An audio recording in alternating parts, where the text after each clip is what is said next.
Atëherë, sipas protokollit e nderuar drejtoresë e bibliotekës kombëtare, e kemi? Jo. Nderuar përfaqësues nga ambasadat e tuaja të vendosur në Shqipëri, nderuar pjesëmarrës, po themi më thjesht të dashur miq, në emër të autorit të analitet të qendrës shqiptare për studime orientale, e cila në bashkëpunim me Bibliotekën Kombëtare të Shqipërisë organizon këtë aktivitet të promovimit të librit, ju falenderoj përzemërsisht për pjesëmarrjen.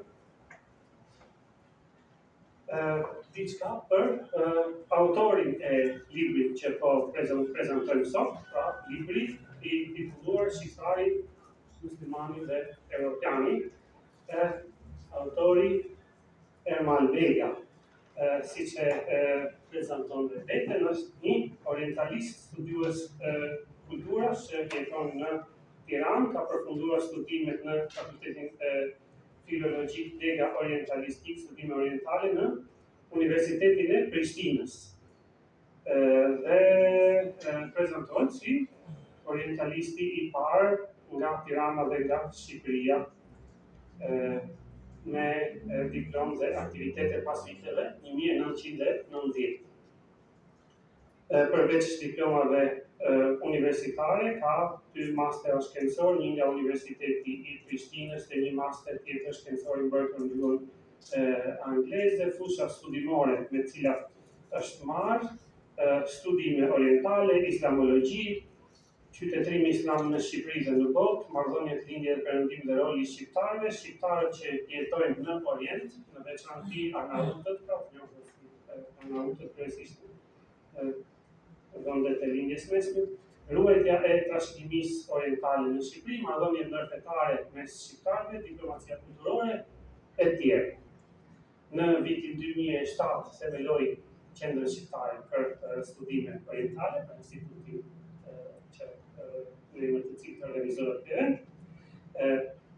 Ka marrë pjesë në aktivitete kulturore brenda dhe jashtë Shqipërisë, Kosovë, Maqedoni, Malëzi, Bosnjë-Hercegovinë, Spanjë, Francë, Egjipt, Iran, Liban, Rumani dhe kështu deri në Kinë, ne po themi Kinë e marrim çik larg, sot s'është më larg, sot bota është e vogël, janë gjitha afër.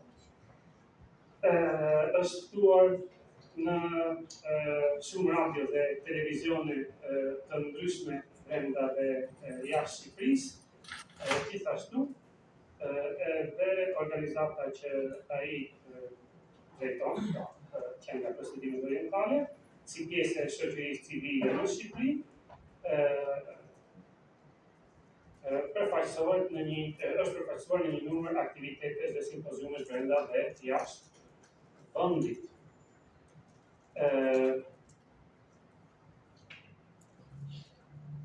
Për të mos ndaluar në çdo detaj, kalojmë drejt për drejt në bisedim, pra në bashkëbisedim. Libri, që është nga titulli Shqiptari, Muslimani dhe Evropiani, unë kam pas rastin ta redaktoj, është gjithmonë ajo shprehja, kur botojmë ndonjë artikull në gazetë, që gazeta gjithmonë thotë që qëndrimet e autorit, jo gjithmonë, jo me dore mos janë edhe të botuesit. Pra, është një libër që qysh nga titulli duket që nxit një diskutim apo një debat, sepse shtron për diskutim identitete. Çështja më e vështirë në ditët e sotme, dikur duket se ka qenë më thjeshta identitetet, sepse edhe shtete ka pas më pak njerëzit edhe për idenë apo për konceptin e kombit nuk është se kanë qenë shumë të vetëdijshëm dhe identifikoheshin me gjëra diçka më të mëdha, ndërsa sot stresat e identitetit janë shtuar shumë, stres pas strese. Dhe shpesh njeriu pyet veten çfarë jam unë. Ermali ka dashur na thotë nëpërmjet këtij libri që është shqiptar, musliman dhe evropian. Si i shikon të gjitha këto bashkë, i shikon në harmoni me njëra tjetrën, në përplasje me njëra tjetrën, apo thjesht në një mënyrë neutrale, pavarësisht njëra tjetrës.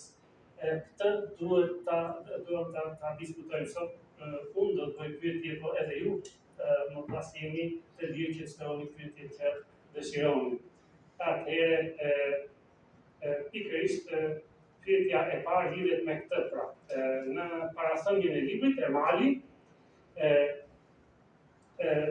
dallon jo vetëm në aspektin personal, por edhe në aspektin e identitetit të shqiptarëve. Pra, identitetin etnik, fetar, europian, kontinental, ne themi, pse është e rëndësishme për identitetin shqiptar mbështetja në këto tri shtylla sipas Ermalit. Natyrisht është një kapitull në vetë diskutimit e kësaj libër, nuk presim që të na shpjegojë gjithçka, sepse diçka edhe duhet të shihet në mënyrë që lexuesit ta lexojnë vetë, por diçka besoj se Ermali do ketë na thotë.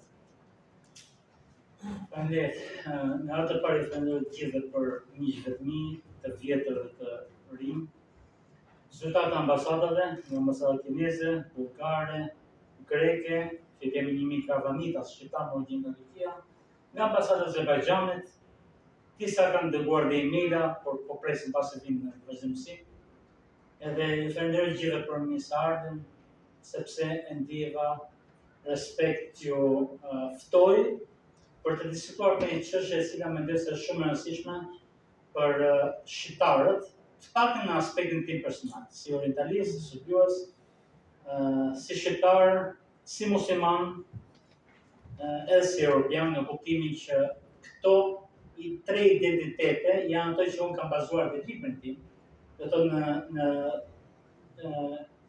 një koncept tripolar të etnisë popullsisë shqiptare, e cila është shqiptaria, të cilët neve na ka se zotin këto troje, në troje shqiptare, kemi atë besim që me shumicë ne kemi qenë dikur të krishterë, para asaj kemi qenë pagan, pastaj jemi bërë krishterë, sot jemi me shumicë muslimane, dhe një identitet i sotëm i cili po shpresojmë që të jemi pjesë e Bashkimit Evropian, që më vonë mund të dalin dhe identitete të tjera, siç mund të jetë identiteti gjithëpërfshirës i botës, që nuk e dim çfarë identitetesh na presin.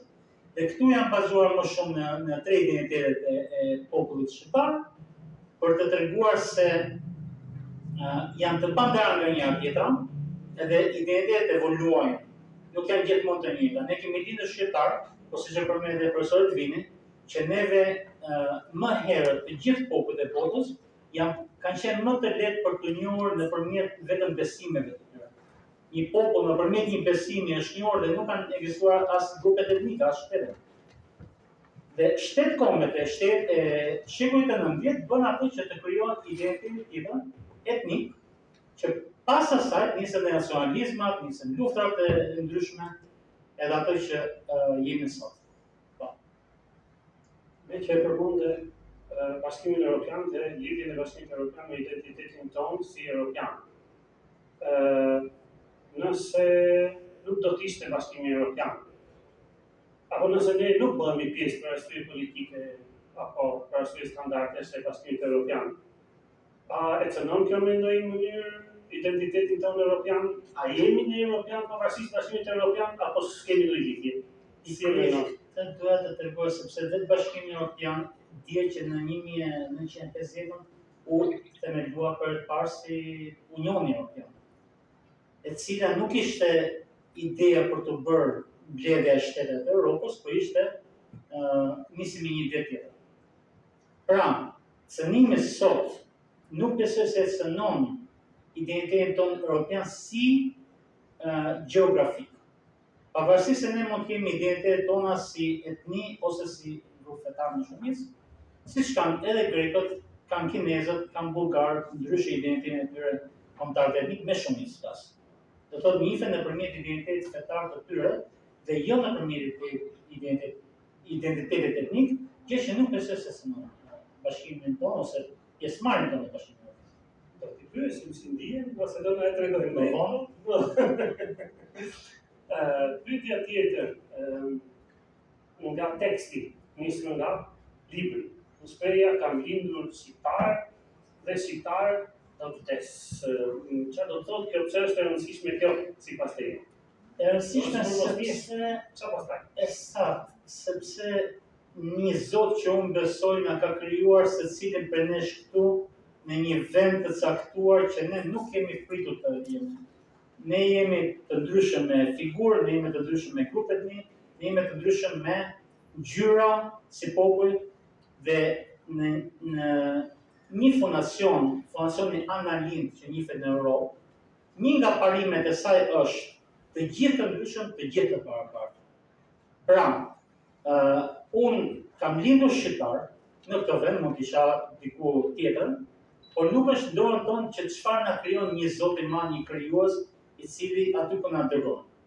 Pra, nuk është në dorën tonë ta vendosim si linim ne me grupin një. Dhe neve këtë grup etnie e kemi me shumicë në Shqipëri, krahas grupeve minoritare të ndryshme që kemi si popull, dhe ndihem rehat me këtë etni që Zoti më ka krijuar. Për dikë që nuk beson Zotin fare, është e mundur që edhe ai të perceptoj këtë në pavarësi nga besimi? Patjetër, sepse ti jeton me një familje, jeton me një shoqëri, jeton me fshinësi, dhe ti vetë zgjedh atë ndjesimin identitar ti e ke nëpërmjet rrethit që na rrethon. Do të nuk mund të ndryshosh ti automatikisht dhe thua që nuk i përkas kësaj etnie, përderisa jemi të rrethuar nga njerëz të tjerë. Nuk e çfarë të flas. Po. Shtresa tjetër identitare është shprehur me pohimin zgjedh të jemi musliman dhe të jetoj edhe të vdes si musliman po ashtu. Kjo sa është e rëndësishme për ty? Është e vërtetë sepse i kryq e kam etiketuar që zgjodha të jem musliman. Në çfarë kuptimi? Në kuptimin e librit që neve zgjedhim atë çfarë duam të besojmë. Nëse kemi besim hyjnor nëpërmjet familjarëve, nëse kemi nëpërmjet shoqërisë, nëse jemi nëpërmjet shtetit, ti nuk je i lirë. Por nëse ti vendos me vetë dëshirë, me shpirtin tënd, me trurin tënd, me njohuritë tua, studimet tua, që të zgjedhësh një besim, atëherë kjo më bëri dhe mua të zgjedh një islam i cili e kam menduar si sistemi më të mirë jetësor për këtë botë. Mbas jam gabim, por dikush tjetër mund ta kundërshtojë këtë sot.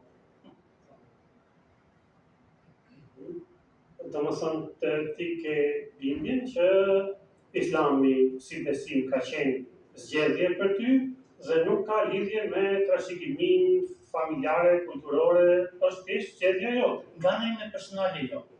Përderisa prindërit e mi janë rritur në sistemin komunist ateist dhe nuk kanë pas një përpavje fetare nga familjarët e mi, nga prindërit e mi, atëherë kjo ka qenë një zgjedhje pas vitit 90.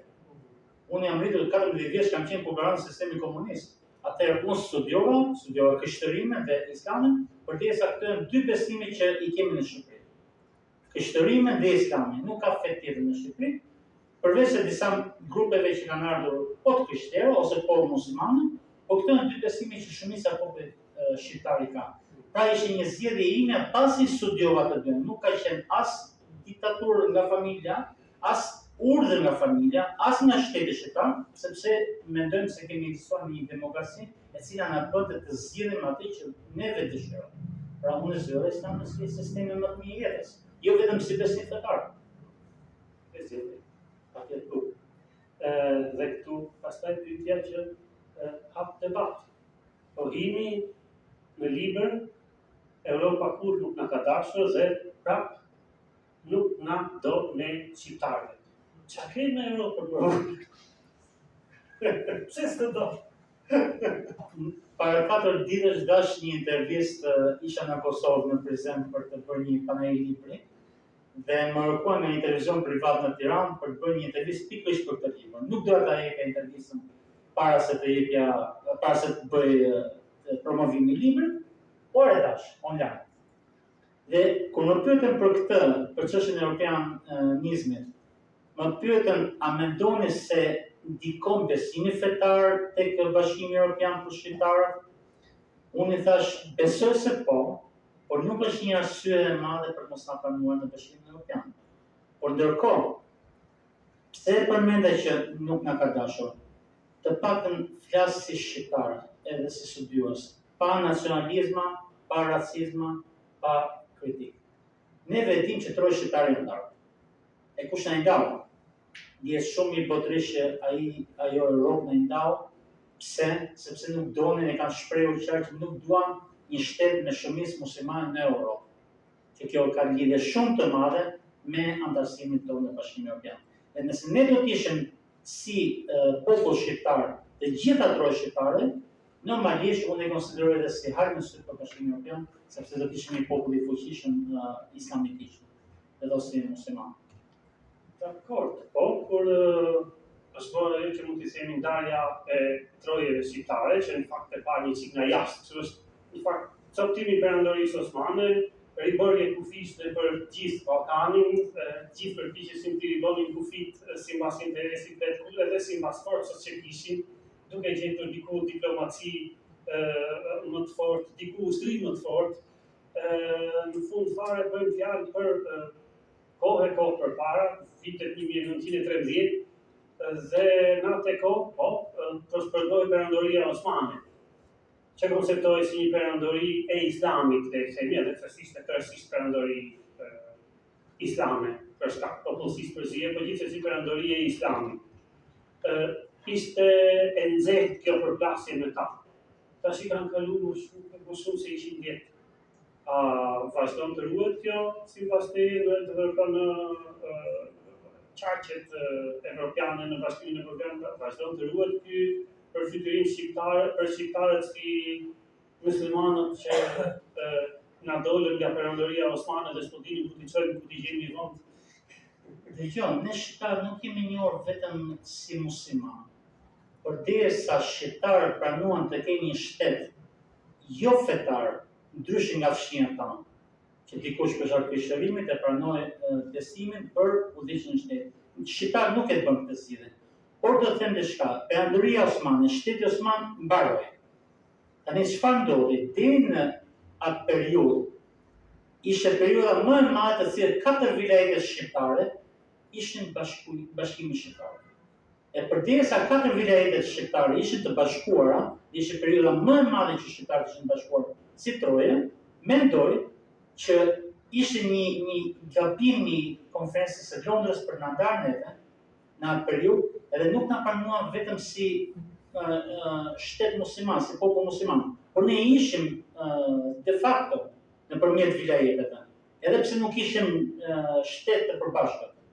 Pra, mendoj se duke qenë shumicë muslimane ako, ne sërish pranuam që të kemi edhe krishterë udhëheqës në popullin tonë. Do thotë nuk ke vende të rralla në botë mundjesh që shumica besimtare e një populli të pranojnë një udhëheqës të besimit tjetër për sundues të vetë. Kjo sot, të më thëmë, kur kanë kaluar 100 vjet nga ajo kohë, kur prapë kemi qeverisës që as kulturalisht nuk janë muslimanë, do të tregon një lloj tolerancë në këtë pjesë, ka kjo, do të thënë, a ka ndryshim që themi qëndrimi i Evropës sotme nga qëndrimi i Evropës atëhershme? Nuk do të them se na ndikon, përderisa ne sërish kemi tolerancën për pranuar udhëheqjes jo musliman në këtë popull. Flas për Shqipërinë jo Dinezë, sepse në Kosovë, edhe në Maqedoni, edhe në Trojet Malzi, shqiptarët sondojnë. Janë më në udhëheqje, pakën në Kosovë dhe në Shqipëri. Ndërkohë, në Shqipëri neve kemi toleruar që kemi edhe udhëheqje së krishterë, por nuk na pengon neve kjo që të kemi ata udhëheqje. Përderisa konsiderohen shqiptar dhe duan të vende popull. E mendoj. Por nuk do të thotë që na pengon me Bashkimin Evropian. Nuk është pengesë. Nuk e besoj që. Edhe Evropa ka një qendrim të zbutur, të Siç ata në Europë një është shekull përpara, s'është më Evropa e sotme, Ja, Evropa përpara një shekull. Ësakt. Okej. Pohimi tjetër një libër që unë jam zgjedh të jem evropian aq sa dua të jem. Çfarë do të thotë të jesh plotësisht evropian dhe çfarë do të thotë të jesh pjesërisht në çfarë kuptimi zgjedh aq sa do të jesh dhe çfarë është ajo që ti nuk e pranon nga identiteti evropian që e refuzon që të mbash atë që do të mbash. Dëgjoj, ne si popull shqiptar, ne jemi vetëm në urdhër ose hyjshmin e Bashkimit Evropian. Në çfarë kuptimi? Përderisa shumica e popullit shqiptar ende nuk kemi arritur të udhtojmë në Europën Perëndimore, për të parë nga qartë se çfarë do me ato popull, për të parë nga qartë se çfarë probleme shkan popullit evropian vetë. Neve kemi probleme me Europën sepse nuk mund të ndryshojmë identitetin tonë, për shembull kombëtar, etnik ose fetar, si shqiptar, dhe të pranojmë diçka që Europa mund ta detyrojë neve. Një problem tjetër, një personalitet shqiptar që nuk po ngutoj temën në moment, ka thënë një shprehje shumë bukur. Shqiptarët do të kërkojnë të hyjnë në Bashkimin Evropian në atë moment kur shumë shtete evropiane do të dalin prej saj. Besoj se është i qartë. Do thotë ne po kërkojmë me zor po i kërkojmë Bashkimin Evropian si Unioni Evropian, që të bëhemi pjesë e saj. Ama shtetet të tjera si Anglia me Brexit doli nga Europa. Po ka dhe shtetet të tjera europiane që kanë probleme me ekonominë, me politikën, me rregulla. Do thotë në një bashkim evropian i tillë i cili të shtyn të jep urdhra për të pranuar atë që ata duan, neve na nxjerr nga identiteti ynë, profesor. Pra e politike më tepër se sa identitare. Nuk është nga ana ime. Plas aspekti politik, mënyrën se si është organizuar politikisht, Bruxelli, sistemi i tjetër mund të jetë bezdisme për shumë këndë dhe brenda në Evropë. Patjetër, për këtë. Po për te kësaj, si identitet, Evropa për ty është një realitet tërësisht i pranueshëm apo pjesërisht? Pjesërisht Ka një identitet evropian nuk ka qartë. Uniform. Përveç se ndërtime dhe pothuajse të njëjta në Europën Perëndimore, që unë kam parë vetë në disa vende të Europës, ata nuk kanë një identitet të përbashkët evropian sepse vetë ata predikojnë në shumë aspekte. Dhe nuk mund të përfaqësojmë cili është identiteti evropian edhe për vetë europianët.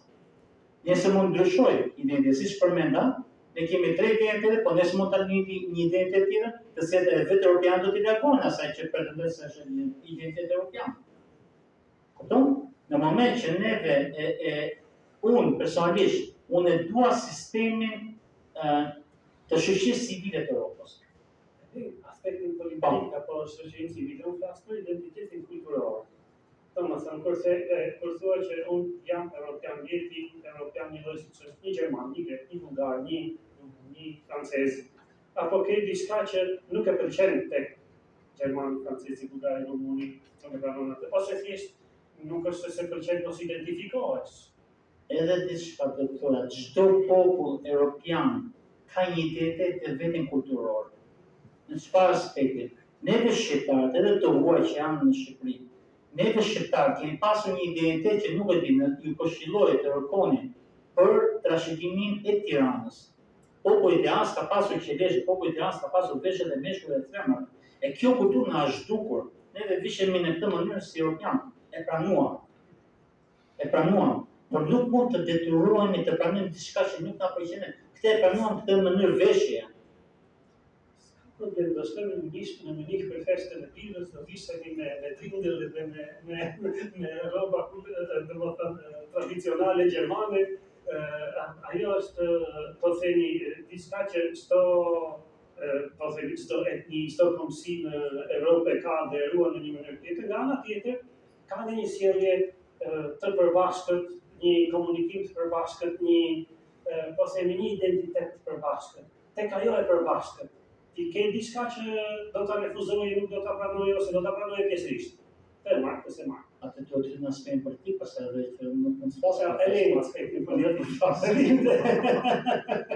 Nuk jam pra atë, po jam e kulturës. Atë rinë te ajo që ka shumë, të vëllë këtë diskutim nga fut edhe tek pika tjetër. Pastaj ky identiteti islamit shqiptarëve që ti përmend shpesh në libër. Ekziston diçka e tillë, një identitet kolektiv. Islami shqiptarëve është mit ky apo është një realitet aq më tepër mbas viteve të socializmit, nga viti 67 ka pasur edhe një ndalim eksplicit të çdo besimi fetar në Shqipëri deri në vitin 90, dhe një edukim fetar i shoqërisë në breza për dekada me radhë, mund të themi që nga 45 deri në 90 nuk ka ekzistuar. në shkolla sot nuk është se ne kemi diçka si perëndim ku ekziston ndoshta shumë vende një edukim fetar i shoqërisë, atë ç'është ky identiteti islam i shqiptarëve, është thjesht një realitet kulturor, historik, një mit, një shkuar, apo ka ndonjë gjë të vërtetë në të mes? Nuk se kam përmendur shpesh identitetin islam të shqiptarëve, por është vetëm një kapitull në libër, të cilin disa kopi kam paraqitur aty, dhe kam pas qëllim të tregoj se diku nga vitet 2004-2005 ka qenë një debat nëpërmjet Ismail Kadares dhe Recep Çosës, profesori Recep Çosës, për identitetin shqiptar. Dhe pikërisht në ato vite unë shkruajta dhe shkrimin identiteti islamit shqiptar, duke paraqitur një histori të popullit shqiptar, si kemi qenë para komunizmit, si çfarë ndodhi në komunizëm dhe çfarë ndodhi pas sistemit diktatorial komunist. Dhe identiteti fetar islam i shqiptarëve me këtë term kam pasur qëllim që neve para sistemit komunist kemi pasur një identitet me shumicë fetare muslimane, më vonë pastaj nga vetë populli dolën njerëz që nuk kishin lidhje me dinin imam ose me besim në Zot, dhe ishin ateista dhe komunista, ndryshe nga shtetet tjera komuniste në botë. Shqipëria pati fatkeqësi më të madhe që ishte i vetmi vend ateist në botë. Ndryshe nga vendet tjera që ju keni pas lirim. Edhe në Evropë edhe në vendet tjera të thoya, për bashkësitë të ndryshme fetare. Ndërkohë neve pësuam këtë si popull, nuk për flas politika. Dhe këtu u shkatruan më shumë të dy besimet fetare, krishterimi dhe islami. Disa besime të tjera që mund të thënë nuk kanë qenë të shkatruar, por këto ishin bazat që shkatruan. Dhe pas vitit 90, duke qenë se neve u hapëm me botën, u hapëm me Europën, u hapëm me besimet e ndryshme fetare, vetë shqiptarët filluan nisën të zgjedhin, besojnë këtë duan.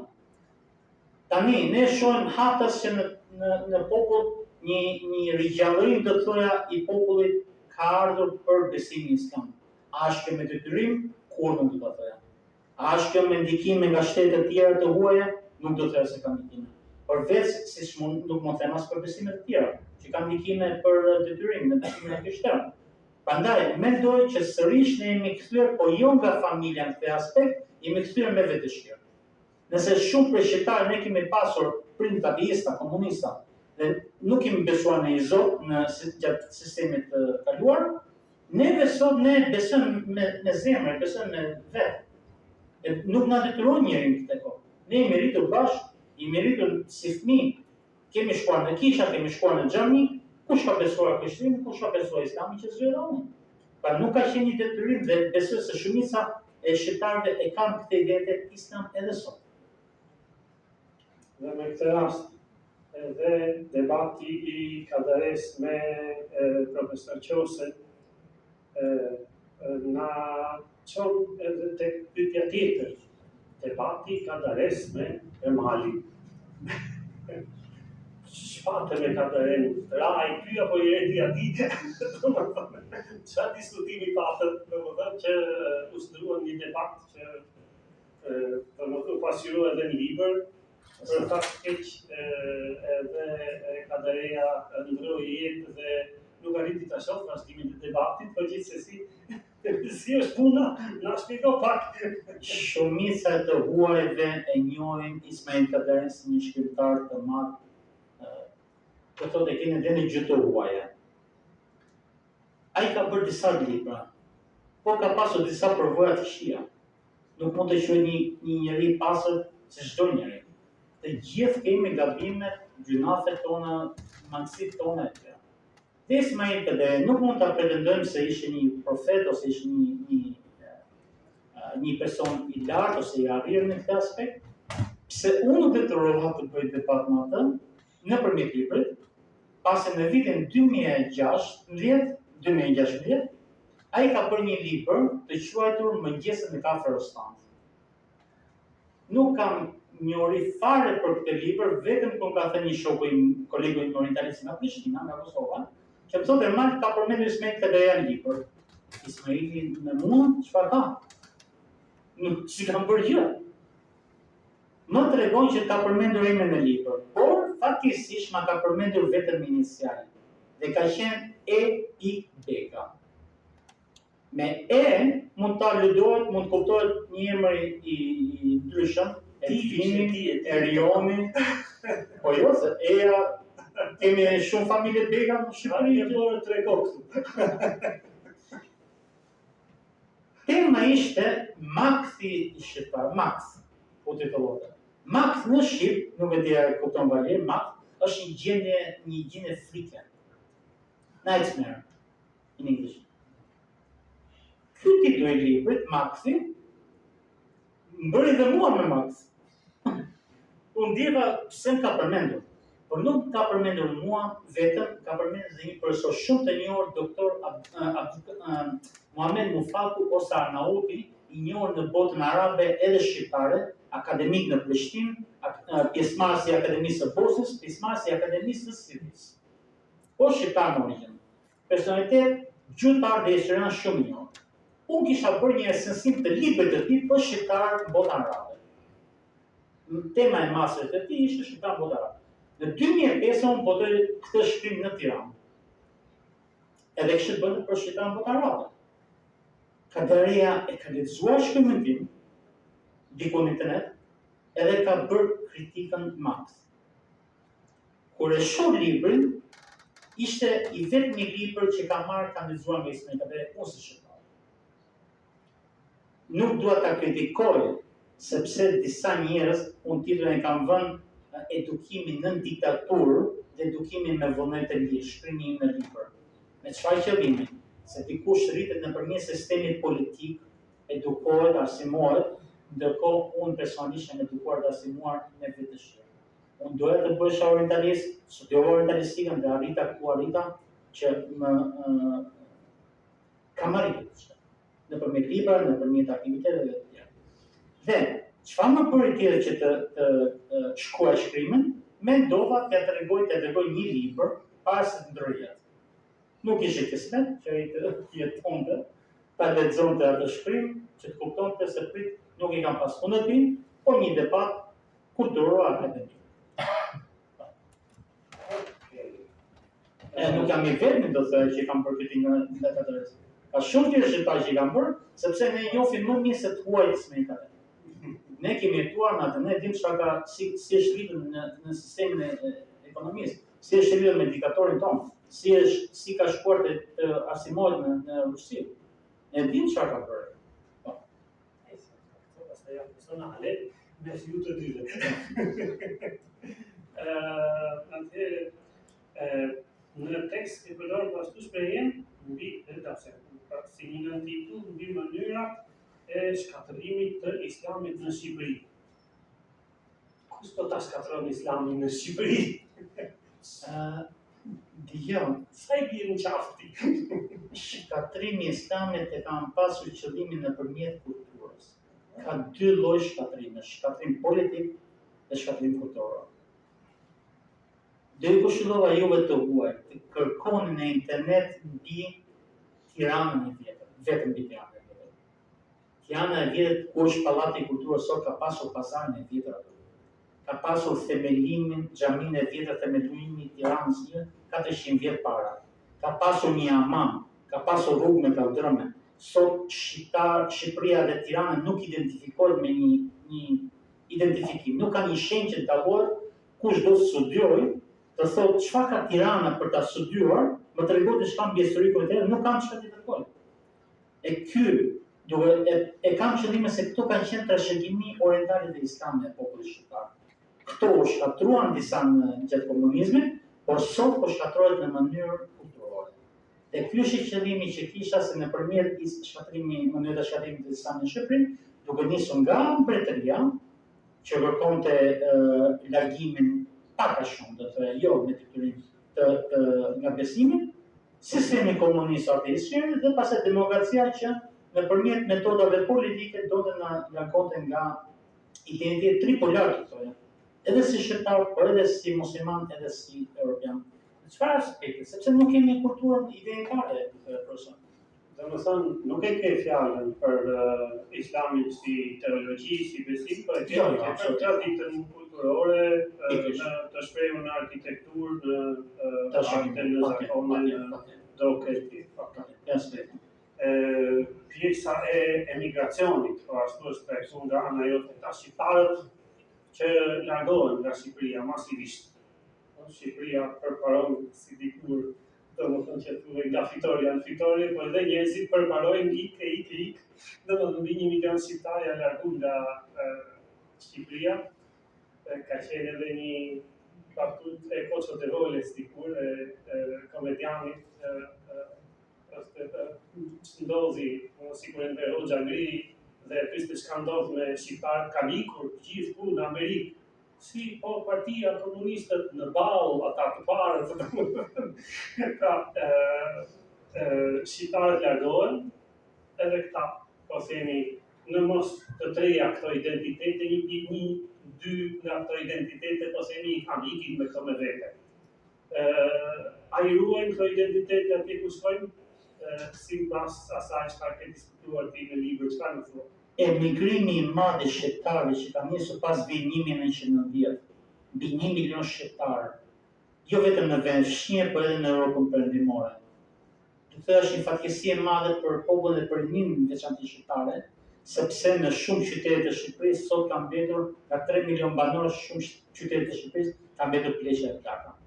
Do thotë shpërtarë keq, tokat ka mbetur djerë, pa punuara, rinia po largohet, edukimi po zvogëlohet çdo ditë më shumë dhe nuk ka nivel të lartë arsimimi të biles, madje sepse po shihet ardhmia atyre. Do thotë kush studion këtu mundohet të largohet nga Shqipëria për një jetë më të mirë materiale. Është për ta keq që shumë shqiptarë rinia studiojnë këtu dhe gjejnë diku në Gjermani, në Francë, në Spanjë për një jetë më të mirë materiale. Për të arritur të pyetja, sërish ky emigrim brapa 100 vjetës i ka bërë ata që të studiojnë dhe të edukohen dhe të arsimojnë vetë me besimin fetar. Asnjëherë për ty jam i sigurt nuk ka pas diçka nga dashurimi nga familja, përderisa sistemi komunist ndikoi në ateizmin e vet në Shqipëri. Ndërkohë atje kanë pasur kontakt me musliman, kanë pasur kontakt me krishterë dhe secili ka pranuar besimin krishter ose musliman ose diçka tjetër, por secili ka mbetur e ka ruajtur atë trashëgimin. Do thotë janë munduar ta ruajnë jo për shkak të trashëgimisë familjare, por edhe për shkak të vetë besimit, si ndjen më mirë ata. Do thotë ka sot e kësaj dite në Europën perëndimore që kam bërë një studim një shkrim aty, duke treguar shoqatat veçanërisht muslimane shqiptare në Europë. Në çdo vend, në Itali, në Gjermani, ku i kam studiuar, ku i kam gjetur unë, në Austri ka shoqata të themeluar nga shqiptarë muslimanë. Ata nuk kanë qenë në përpavi besimit, por janë bërë dhe kanë ruajtur. Që jemi të shoqata të tilla, ndoshta edhe jashtë temës të librit të veçi pas të pa nga afër, në i prije për radikalizim, që sot është temë në Evropë, është vënd të ke vëmre. Nga shqiptarët nuk kam arritur të gjejmë një të tillë. As nga organizatat, individ patjetër që nuk ketë. Jo vetëm për radikalizim islam, por çdo radikalizim të çdo besimi. Por organizatat janë në aspektin të pranuar nga vetë shtetet. Pra nuk mund të luhet dot me ligjërimin e atyre organizatave. Individual mund të ketë probleme të tjera që secili se ka. Dhe kjo emigrimi na çon pak a shumë edhe një herë te ajo tema e parë, identiteti si problem për identiteti shqiptarëve si problem për Europën, duke qenë se shqiptarët shkojnë në Europë për arsye ekonomike. Sikur standardet ekonomike ti kishin të përmbushura, sikur Shqipëria kishte ekonomikisht një lloj Zvicre. A do na prishte në i punë ky identiteti islam, kultura islam, në raport me Bashkimin Evropian. Pra, a do ta kishin problem Bashkimi Evropian që na pranonin në kustet e një Shqipërie ekonomikisht të zhvilluar pavarësisht identitetit islam, apo dhe në atë rast të na shihnin një çik me dyshim si një territor për ta lënë jashtë. Atëherë ne kemi bashkinë muslimane shqiptare siç kemi të krishterë në Europë. nuk është problemi se ata duan të kthehen, sepse ata nuk e gjen veten nga politikat e shqiptarëve këto. Do të thotë politikat e dy partive kryesore në Shqipëri kanë bërë politika anti-shqiptare, do të thoja, duke mos lejuar rinin shqiptare që ta gjejë veten kollaj, mund ta gjesh ti personalisht ose dikush tjetër, por shumica e rinisë nuk e gjen personalisht. E shumica largohet edhe duke qenë, kam pasur rast tim dhe vajza takoj që thonë nuk jemi shumë të mirë, me nota shumë të mira dhe me investime të larta, ama nuk kemi gjetur veten këtu dhe duam të largohemi. Pra nuk besoj se Europa ka këtë problem. Europa nuk na do edhe neve na marrë gjithë si popull, që të bëhemi si emigrant tjerë pase.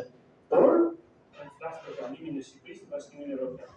Domethënë, një Shqipëri e zhvilluar ekonomikisht që si ka këtë probleme që nuk eksporton shqiptarë fukarej që duan që të gjejnë një punë në Evropë, por një Shqipëri që i ka të zgjidhura problemet ekonomike.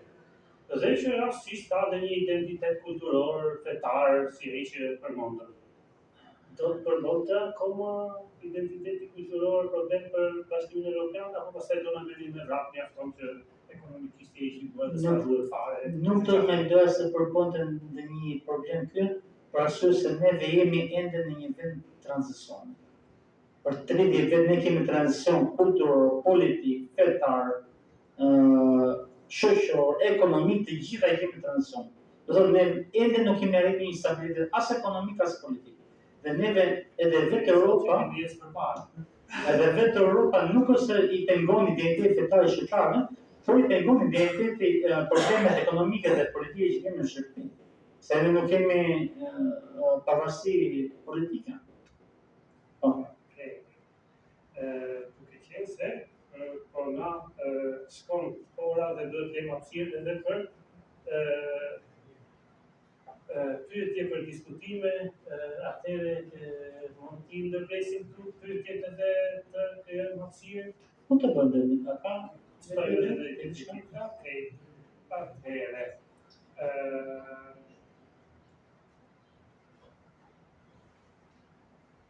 Mbasi po themi lexon këtë libër. Çfarë merr me vetë lexuesi? Si pritet që të ndryshojë bota e tij e brendshme? Si do të pasurohet bota e tij me atë që ka përmban ky libër? Po të isim qoftë një lexues shqiptar, qoftë edhe lexues të huaj, po themi që nuk e njohin, nuk e shohin vetën si pjesë e brendshme kulturës. Libri është në dy gjuhë, si shqiet e kam shkruar në fillimisht në shqip, pastaj është përkthyer në gjuhën angleze për të dhënë. Është shkruar në anglisht. Çfarë do të japësh tuaj? Qëllimi ishte për të prezantuar pikërisht atë identitet tripolar, sipas konceptit tim, si studios, që neve i përkasim me shumicë identitetit shqiptar në këtë Shqipëri londineze po i quajmë. I përkasim me shumicë identitet fetar islam, po kemi edhe vëllezër tanë të krishterë, padyshim. I përkasim dhe identitet europian, të cilët po mundohemi t'i afrohemi nëpërmjet kulturës edhe ligjeve që ata na detyrojnë të bëjmë. Dhe çfarë mendoj që lexuesi vetëm mund të kuptojë diçka në përgjithësi mbi çfarë i mungon këtij populli dhe çfarë shpresohet të pritet më tej nga ky popull. Në kuptimin që duke kuptuar se tre identitete të sotme, etnik, fetar edhe europian që kemi, këto të mundohemi t'i bashkangjisim dhe jo t'i ndajmë në njëra tjetrën. Se nuk mund të pranojmë që të jem shqiptar dhe mos jem musliman ose i krishter. Nuk mund të pranoj që të jem musliman ose i krishter dhe nuk dua të jem europian. Do të thotë të tjera të gjitha secila ka atë pjesën e vet, e cila ka vlerat e veta si identitet për të popull. Një porosistë dhe qytetari botës. Identiteti i katërt që është qytetari i botës. Patjetër. Në rregull. Atëherë pyetje, diskutime nga ana juaj, besoj se Ermali është i gatshëm të kemi edhe një target të mirë, një objektiv të mirë për debat. Tashmë. O, drogës. Jo, se kam zëri përshëndetje, përshëndetje të tuaj të gjithëve. Unë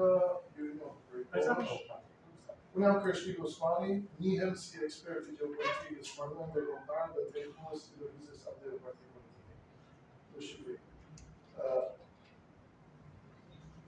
E pash dhe të lutem ta bëjmë një bashkëbisedim me pyetje të shkurtra sepse nuk kam vetëm një pyetje.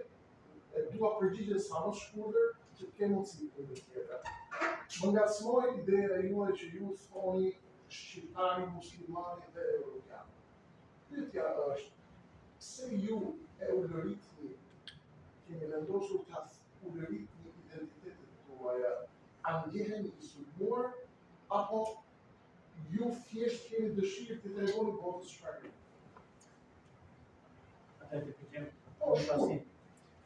Po, mendoj sepse Pra, identitetet tuaja tripolare Esat. ndjehet i sulmuar nga i valë që ju e detyroheni t'ia tregoni njerëzve, apo ti jenë paq në identitetin, ai nuk është i sulmuar nga askush, dhe ju thjesht kërkoni t'ia prezantoni pasaportën tuaj identitare. Pikërisht tek pika e dytë jam më i ketuar, sepse unë nuk kam pas asnjë qëllim që t'i kundërvijim diçkaja ose dikushi nëse unë ndihem i rrezikuar. Gjithë jetën time kam kaluar në paqe, gjithë jetën time kam kontribuar me aktivitete brenda dhe jashtë vendit dhe nuk jam bjerë i friksuar si shqiptar, si musliman dhe evropian që prezantohem diku. Pra, kjo nuk ka qenë një problemi im, por nuk është ulërim që tregoj që pse unë jam këtu. Nëse unë prezantoj nga përvoja ime personale. Do thotë ky është një grumbull shkrimesh, të cilat kanë të bëjnë me përvojën personale gjatë asaj jete që kam jetuar, duke treguar se këto identitete më përkasin mua siç i përkasin shumicës së shqiptarëve. Do thotë nuk është diçka personale, por është vetëm për treguar edhe shqiptarëve që ta njohin më mirë identitetin tonë, po edhe të krishterëve, po edhe botës që tregon që ky jemi ne. Përveç pantallonave dhe këmishës, cila pjesë tjetër e juaj është evropiane? Janë shumë. Për shembull, Mënyra e studimit ka të bëjë shumë sepse unë kam marrë pjesë në shumë konferenca të ndryshme europiane, të cilat më kanë ndihmuar të mësoj mënyrën e edukimit. Më ka mësuar të ndjehet identiteti juaj evropian, i sulmuar nga identiteti juaj musliman? as pak, asnjëherë. Gjithmonë ka qenë bashkëdhënia që përmendat në pikën e fundit. Po. Identiteti juaj evropian është për arsye të mirëqenies ekonomike të Europës apo sepse ju keni ëndra kulturore të ngjashme me ato të europianëve, e para, dhe e dyta, nëse nesër perëndimi bie dhe ngrihet lindja, ngrihet kultura kineze, kultura e lindjes, ngrihet Azia, a do ta ndërroni identitetin europian me identitetin kinez për shembull? Apo me të lindjes? Është vërtet, njësoj si përmend në Pra, lidhja juaj është ekonomike për mirëqenien e Europës, për kulturën e Europës, dhe nesër nëse Europa shpërbëhet, Bashkia Evropiane nuk ekziston më, vendosen të shpërbëhet. Ju a do të vazhdoni të jeni europian, apo do të zgjidhni një kulturë rivale, siç është Kina, India, Azia etj. Faleminderit. Unë pata fatin që të shkoj edhe me tim para 2 muaj që tregova zotërisë nga ambasadë kineze, që mora pjesë në një aktivitet për Vesak Celebrations. Janë aktivitet për budistët që unë kam vite që merr me marrëdhënie fetare. Si musliman që prezantohem me krishterë, me budista, me hindus, me marrëdhënie fetare. Kjo nuk më ka penguar kur, as jo vetëm në Kinë lart, por kam qenë edhe në Vietnam, kam qenë edhe në Azinë Qendrore, siç është Azerbajxhani ose Uzbekistani, por edhe në Europën Perëndimore, në Francë, në Spanjë, edhe në Çeki, ku kam mbajtur edhe kontesa bilës, që nuk ka penguar asnjëherë. Pika që do të tregoj është që identiteti im është europian që u përcaktove. Është ajo që unë jetoj sot. E përmenda që nesër pastaj mund ta dalë një identitet tjetër për shqiptarët. Por nuk do të thotë që ne duhet ta kundërshtojmë. Kina ka ecur me kulturën, ka ecur me ekonominë. Nuk do të thotë që do të shqiptarët po mësojnë gjuhën kineze me shumicë. Pra ideja është që identiteti është i ekspozuar ndaj ndryshimit. Nëse ndryshon koha. Nuk e se ndryshon identiteti, duhet të bashkëngjitet. Ju ndjeni diçka nëse do ju mohohet kultura europiane, nëse unë të them ju Erman nuk jeni Europian. Unë nuk jam nacionalist në këtë aspekt. Pra, identiteti europian e konceptoj aq sa unë e ndjet nevojshme, Peshnik. Do thotë nuk mund të pranoj diçka që Europa më detyroi mua për diçka, e do thotë bëj ti që ndryshosh identitetin tënd, ose për këto arsye ti të quhesh europian. Okej, ky është debati gjatë. Debati gjatë. Është debat shumë i thellë. Respekt. Vin mundë? Skutëm. Përshëndetje, s'ka problem. Ardian Ziu, kam marrë studion për gjulje dërsi dhe ekonomi. Një dhe Ervinin. Vetëm kam një kështu, do pyes dhe do ta bëj formë kritike. Sepse Ervini eci shumë shpejt, kishte pyetje dhe në pyetje, po ai që s'pranoi unë ndaj jush dhe ndaj koncepteve, domethënë, dhe të librave që janë botuar, nuk mund të afrohet feja me konceptin e Evropës si koncept politik. Se Evropa kur u krijua, nuk u krijua u takua një musliman, një krishterë, një ortodoks, u takua në bazë të çelikut, të energjisë edhe të tregut përvashkës. Sot kur flitet sot domethënë është lëvizja e lirë, është kapitali, është qarkullimi i madrave dhe pastaj është ajo që quhet liria në bazë të shoqërisë civile dhe feja është më e lirshme të jesh në perëndim se sa të jesh në mindjen e herë. Ktu kam përshtypjen që ju gaboni në mënyrën se si ecët në apendiks domethënë. Dhe po ta trajtojmë në Shqipëri që kemi shumë probleme të kulturalizmit mbas edhe të formimit, i bie që domethënë t'i afrohemi tani perëndimin ata s'po na afrojnë sepse jemi muslimanë. Jo dhe vetë Turqia, që është një treg shumë i madh për 8 milionësh, nuk qaset më në këtë mënyrë. Unë jam nga i lexues, sikur lexoj Arber Xhaferin, po dhe shumë faqe domethënë. Për këtë realitet, ai e mban dhe shumë të ekuilibruar këtë gjë dhe ndaj Turqisë, ndaj sistemit perëndimor. Dhe këtu vura re që ishit pak, si thua, domethënë, jo në koncepte për t'i hapur ide, por për t'i mbyllur ide. Se orientalizmi kur merret me studime duhet të hapë ide. Për shembull, ka studime që duhet bërë në Shqipëri që ai që është otomanizëm shtetëror është ndryshe nga koncepti fetar, sepse sistemi i sultanatit është ndryshe nga koncepti fetar brenda perandorisë osmane. Këto libra mungojnë, por shqyqyr që për shembull është Alia Izetbegović dhe ai ka trajtuar Islamin shumë më mirë në gjithë konceptet ballkanike që na afrohet në ne, dhe gjërat nuk krijojnë të kundërta. Se nëse do vazhdojmë me këtë rrymë duket sikur këtu vlon domethënë diçka shumë më e madhe. Evropa që kush ka lëvizur domethënë se tani rrugët janë hapur, është që ka trena, ka ujë 24 orë, ka mirëqenie, ka dhe shtet social, ka dhe atë që quhet pagesa kur ti s'ke mundësinë e punësimit domethënë. Do të thotë për shkuar në bashkë, meqense e ndjeve këtë si mundësi, për shkuar në bashkë në Qerre ose në Golen, duhet 2 orë në kohë plazh. Po të ishte treni duhet shkonin për 30 minuta. Po të ishte për 30 minuta ti do ishe evropian. Por atje ka musliman shumë të mirë që ta japin ata maviku dhe të pazarit dhe të ushqimit dhe të dhomës. Që do të thotë një musliman i mirë i Qeretit dhe Kavajës po e përvazhdoi si koncept. Nuk ndodhet as të perëndim, por as mos në Stamboll. Dhe kjo është çështja se si qasesh konceptet.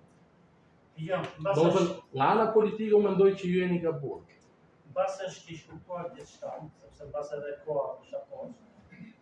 Esetë mia ose shkrimet që janë edhe akademike janë përcaktuar edhe në çështjet e identitetit shqiptar, disa për identitetin personal islam, nuk kanë bërë lidhje me identitetin europian për ata. Nuk e kanë bërë, prandaj mendoj se është e shkuar kjo ide. Identiteti islam e pranoj për vetë, por identiteti europian nuk më pengon mua të pranoj si musliman ose se të peshosh si ateist, kupton? S'nuk ka qenë por. Po mbas është e shkuar ky. Jo të konceptet politike në Europë nuk janë fetare, janë tregtare, janë taksa, janë fuqi prodhimi, fuqi ushtarake, fuqi tregi domethënë. Identiteti në fetar nuk kishte lidhje me Evropën. Jo, koncepti është se na i herë duket sikur ne s'na pranojnë në Evropë se jemi musliman. Unë them që kjo është mënyrë shumë e gabuar të mendohet kështu. Si ta them, është shumë e gabuar. Nuk më kujtohet kush e ka. Sot në Turqi nuk është më ky problem, është problem që ata janë gati tregu sa gjithë Gjermania, janë 90 milion banor, dhe kanë një treg super të madh, që do të thonë po u hapën, për shembull, po të blesh një palë xhinse në Turqi, janë $20, por në Europë janë 70. Ato xhinse janë shumë konkurruese për tregun evropian. Kjo shikohet dhe nuk shikohet edhe ana fetare. Ose tregjet e tjera, dhe po të mora një pantallonat janë të përditshme domethënë. Këtu shumë gjëra të konceptit market domethënë. Unë të kujtoj qartë. Nuk e di, s'më kujtohet kush era një shprehje në fillim shekullit 20. Nëse Shqipëria do të ishte Fajtonisa, nëse Shqipëria do të ishte për shqiptarë ka thënë një shpresë më të përmend. Se ka dhe musliman të mirë që janë studuar në Stamboll, Ali Korça, Ibrahim Dalli. Unë jam më shumë në afisë Ali Korça. Problemi është Po që një pantes. nuk kam kritikë për orientalizmin. Orientalizmi në Shqipëri akoma nuk është marrë me atë çka quhet Arkiva e Mirë e Stambollit, që do të thotë që ose do të merresh në që Ajsari për shkak që Majtar Pall ka filluar të botojë, ato janë libra të mirë. Që ti kap informacioni, kap ai tani shkollimi i tij është shumë i madh. Problemi është që librat mund të mungojnë dhe studimet mund të mungojnë. Dhe për këto për shkak kam rezerva, domethënë jo ndaj jush për ndaj konceptit si i qasim studime orientaliste. Vetëm mund të shtet diçka se kur kanë promovuar të librin në shkurt në Stamboll, më thonë turqit duan ta kemi edhe të gjuhën turke, sepse edhe ne turqit kemi probleme me këtë çështje për bashkimin evropian që s'ka panë se shumicë shqiptare. Dhe të nuk mendoj se është vend të shqiptarë, po edhe të turqit është kështu. Se ma thanë dhe turqit duhet ta përkthejmë turqisht aty. Po prish Europa, pastaj kjo është pyetja më e vështirë. Është ajo që thash pra që do dalë identitet do bëjmë milosh. S'ka një identitet evropian Po për s'ka, konceptin. atë thash. Edhe në mesjet nuk u krijua. Me atë thash bashkë me interes. Mirë, faleminderit. Faleminderit. Ne pyetje të studim të Jam Muhammed Arnauti, shqiptar i Damasku i Siris. Bayam, Abdulkader Arnauti, Muhammed Arnauti, jam Dani. Në uknaqe shumë në këtë takim, është këtu në Tiranë, edhe Shqipëri, me para vatimia edhe këtu, edhe shumë uknaqe, edhe shqiptari Siri janë gati 10.000, 11.000, në Damasku, në Siri. Faleminderit shumë, edhe shumë uknaqe për këtë takim. Kemi fatin që kemi një shqiptar nga Siria, që janë që një familje e njohur në Siri. Kemi fatin që kemi edhe një Albanidas shqiptar nga Greqia, që kanë ekzistuar, i cili punon në ambasadën greke tashmë në Tiranë, edhe më kanë nderuar me pjesën. Faleminderit. Me pyetje të diskutim tjetër, ka shqetësuar? Is there any other question or discussion you want to talk about? No, okay. Faleminderit shumë për pjesëmarrjen, për diskutimet, ishte kënaqësi, edhe shpresojmë që shihemi prapë në takimet të ngjashme. Faleminderit për sukses. Mos harroj diçka se një koktel që organizuam diçka, ju ftoj të gjithë për kafe, kush ka dëshirë, edhe është financuar nga një miku im i nderuar me kompania produkte natyrale në Tiranë. Faleminderit. Ju lutem kush dëshiron për kafe të uleni këtu mbrapa. Edhe mos harroj, aty kemi libra të votimet në anglisht dhe në shqip, kush është interesuar për të marrë ndonjë për të blerë.